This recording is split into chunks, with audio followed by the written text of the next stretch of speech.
গণঅভ্যুত্থানের সময় একটা ছবি পোস্ট করতে লজ্জা লাগে, যে ছবি যে পোস্ট করব কি বলবো, বলবে জুলাই বেচে খাই। এই জুলাই বেচে খাই এই ট্যাগিংটা পর্যন্ত আসলো কেন? এটাকে আমি নষ্ট করছি? আমি কি চাঁদাবাজি করছি? আমি কি মামলা বাণিজ্য করছি? আমি একটা মামলা কারোর বিরুদ্ধে দেইনি। আমি জানি এই মামলাগুলো নিয়ে এরকম হবে। তারেক ভাই যে কথাটা বললো যে জুলাইয়ের একটা ছবি ওনার দিতে দ্বিধা লাগে, যে মানুষ মনে করবে জুলাই বিক্রি করে খাই। ধরেন অলমোস্ট 1.5 বছর হয়ে গেল, তো আমাদের এই লড়াইটা কি ছিল? একটা নতুন বাংলাদেশ, ন্যূনতম ইনসাফের একটা রাষ্ট্রই তো, এটা তো সবাই বুঝেছে যে একটা ইনসাফ ভিত্তিক রাষ্ট্র আমরা চাই। এই সরকার গঠিত হওয়ার সময় এক ধরনের সামাজিক চুক্তি ছিল যে যারা রাজনীতি করে না, কোনো দলের না, তারা এই সরকারে যাচ্ছে। এটা একটা সামাজিক চুক্তি ছিল। এবং রাজনৈতিক ব্যক্তিবর্গ যারা গণঅভ্যুত্থানে অনেক অবদান রেখেছে, তাদের রাজনৈতিক পরিচয়ের কারণে তাদেরকে এই সরকারে নেওয়া হয় নাই। এবং এই সরকারের লিস্ট করেছে কারা? হোয়াটসঅ্যাপ গ্রুপে, মেসেঞ্জার গ্রুপে, ফেসবুকে বিভিন্ন জায়গায় একটু পরপর লিস্ট প্রকাশ পেয়েছে। এই লিস্টটা কারা দিয়েছে? এই লিস্টটা আমাদের সমন্বয়ক ভাইরা দিয়েছে নাকি? সেই সমন্বয়ক ভাইরা আজকে উপদেষ্টাদের নামে অভিযোগ তুলছে, তাই তো? তাদেরই বানানো সরকার। এবং তারা আর একটা মিথ্যাচারিতা করছে, তারাই জাতীয় সরকার করতে চেয়েছিল।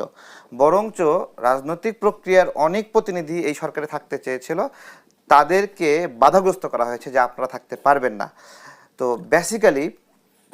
বেসিক্যালি তারা তাদের সুপ্ত রাজনৈতিক ইচ্ছার কারণে, যে তারা এই সরকার ব্যবস্থাকে ব্যবহার করে একটা রাজনৈতিক দল তৈরি করবে, যেটা এইখানে কোনো রাজনৈতিক ব্যক্তিত্ব থাকলে তাদের দল তৈরি করা বাধাগ্রস্ত হবে, তাদের উদ্দেশ্য ব্যাহত হবে, সেই কারণে তারা সেখানে নেয়নি। তো আজকে তারাই অভিযোগ করছে। আপনি রাজনৈতিক দলের প্রতিনিধিদের কথা বলছিলেন, কিন্তু এমন অভিযোগও কিন্তু শোনা যায় যে রাজনৈতিক দলের প্রেসক্রিপশনে অনেক উপদেষ্টা নিয়োগ হয়েছে।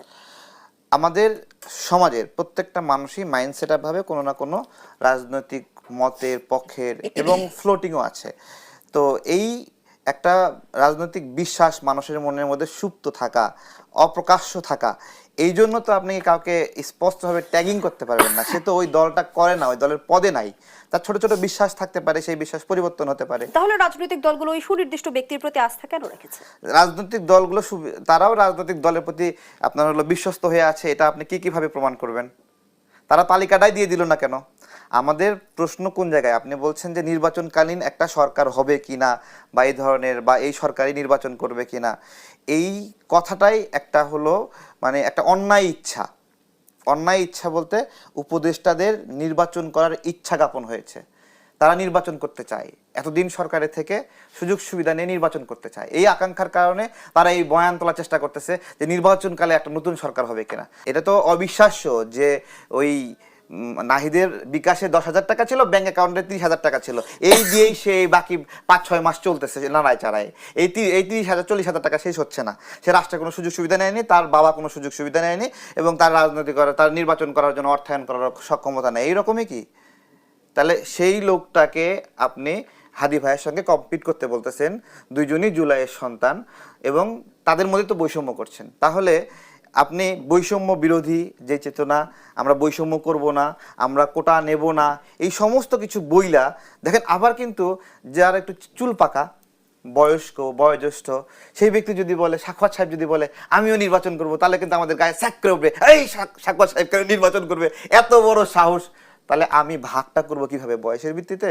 যে 25 বছরের নিচে যদি কোনো জুলাই যোদ্ধা হয় তাহলে সে নির্বাচন করতে পারবে, আর 25 বছরের উপরে যে জুলাই যোদ্ধা, ও হলো বয়স্ক বুড়া জুলাই যোদ্ধা, সে নির্বাচন করতে চায় কিভাবে? তার এই শখ হওয়া অনৈতিক।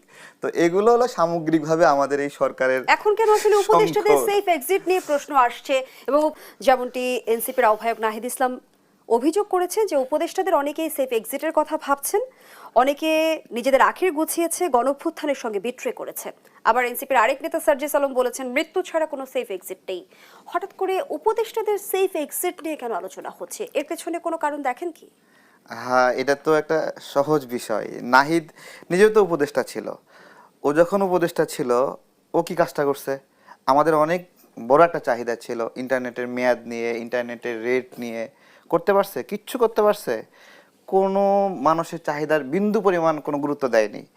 এবং আমরা যেই একটা সেলফোনে 500 টাকা দিয়ে সারা মাস চলে যেত, আমাদের বাসায় ওয়াইফাই, অফিসে ওয়াইফাই, শুধুমাত্র পথের মধ্যে একটু মোবাইল ব্যবহার করি, তার জন্য 1100-1200 টাকার ইন্টারনেট ব্যয় করতে হয়।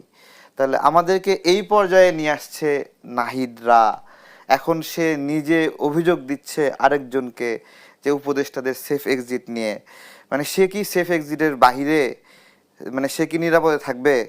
এই যে সারা বাংলাদেশে জুলাই গণঅভ্যুত্থান পরবর্তীতে আমাদের সমন্বয়ক ভাইরা ছড়ায় পড়লো, আমাদের আন্দোলনের সময় এতগুলো সমন্বয়ক ছিল না, কিন্তু আন্দোলন হয়ে গেল খালি চারপাশে সমন্বয়ক সমন্বয়ক, মনে হচ্ছিল চায়না তেলা পোকা।